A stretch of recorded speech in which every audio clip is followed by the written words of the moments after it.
মালটা শুধু মুখটা দেখতে চাই। Hi hello everyone. তো এই দেখো দুইজনের কীর্তি, ওরা কি করেছে। আমি তো এতদিন পরে বাড়িতে আসলাম। Brownie take it this. তো ব্রাউনিকে মাম্মিকে দে, এই দে মাম্মি, দে মাম্মি।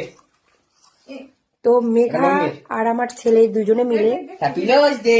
তো আজকে রোজ ডে আমি তো জানতাম না, যাই হোক আমার ছেলে আমাকে উইশ করছে। কাটা লাগানা, কাটা লাগানা, happy rose day. Thank you বেটা, থ্যাংক ইউ সো মাচ, ও দিবে লাভ ইউ।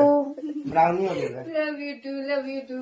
মা এই মাম্মিকে দো। এই যে আমাকে তো দেখো আমার মানে কি বলবো, এটা তো মানে বরে দেওয়া দরকার ছিল। আজকে যেহেতু রোজ ডে আমি জানতামও না, তো কোনো ব্যাপার না। এই যে আমার ছেলে আর এই যে আমার বলতে পারো মেয়ের মতো, তো এরা আমাকে উইশ করলো। Thank you so